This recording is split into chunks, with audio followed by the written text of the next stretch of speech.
पश्चिम बंगाल में मुस्लिम vote bank के असर की बातें तो खूब होती है। करीब 27% मुस्लिम बड़ी भूमिका निभाता भी है, लेकिन इस बार सबकी नजरें एक दूसरे वोट बैंक पर हैं, जिनकी आबादी करीब 23% है, और वो है अनुसूचित जाति के लोग। बंगाल में अनुसूचित जाति की आबादी करीब 2 करोड़ 14 लाख है।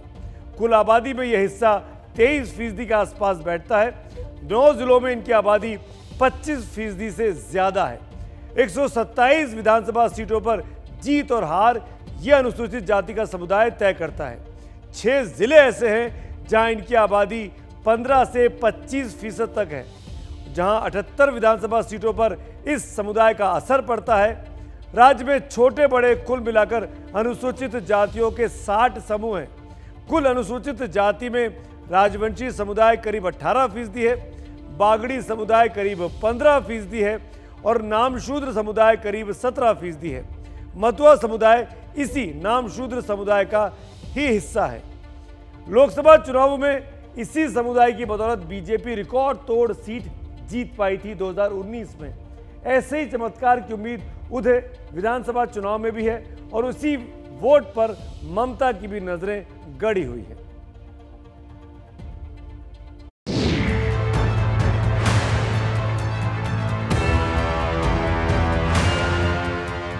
बांग्लादेश के ओराकांडी में मतुआ समाज के आध्यात्मिक गुरु हरिचंद्र ठाकुर की जन्मस्थली पीएम मोदी पहुंचे थे, तो ये तय माना गया कि इसका असर पश्चिम बंगाल में जरूर होगा। पीएम मोदी ने मंदिर में दर्शन किया और मतुआ समुदाय के मन की बात की।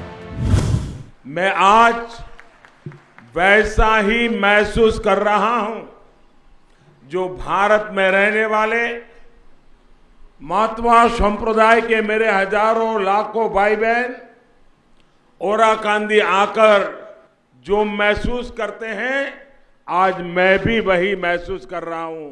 मैं आज यहां आया तो मैंने उनकी तरफ से भी इस पुण्य भूमि को चरण स्पर्श किया है। मूलतः बांग्लादेशी मतुआ समुदाय पश्चिम बंगाल में भी असर रखता है। 2019 लोकसभा में बीजेपी ने 42 में से जो 18 सीट जीती थी, उसमें मतुआ समुदाय का भी असर था। पिछले लंबे समय से बीजेपी मतुआ समुदाय को रिझाने में लगी थी।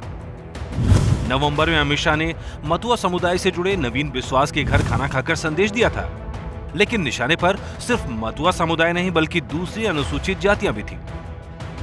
18 फरवरी 2021 को ही एबीपी न्यूज के मंच से केंद्रीय गृह मंत्री अमित शाह ने अपनी इच्छा साफ कर दी थी।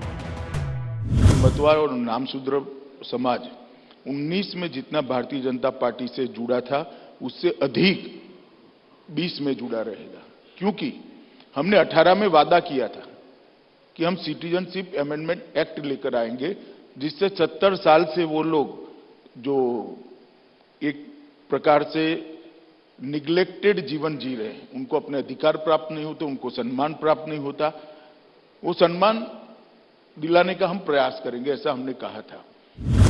राजवंशी हो, नामशूद्र हो या बागड़ी हो, करीब 23% आबादी के हिस्से के लिए बीजेपी ने जोर लगा दिया है।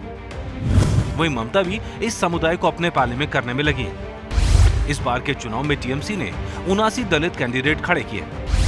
ये राज्य में कुल सुरक्षित सीटों से 11 ज्यादा है। ममता सरकार ने कई रिफ्यूजी कॉलोनियों को नियमित किया है। ममता सरकार ने राजवंशी समुदाय के लिए नारायणी बटालियन तैयार किए। राजवंशी, कुर्मी, कामी और बागड़ी समुदाय के लिए डेवलपमेंट बोर्ड बनाए। ममता भी समझ रही हैं कि अगर मतुआ और दूसरी अनुसूचित जातियां बीजेपी के खेमे में गईं, तो राज्य में उनकी मुश्किल बढ़ सकती है। मुस्लिम वोट बैंक पर दाव लगाने के लिए पहले ही कांग्रेस और वाम मोर्चा तैयार है। ऐसे में पश्चिम बंगाल की राजनीतिक जंग में अनुसूचित जातियां गेम चेंजर साबित हो सकती हैं।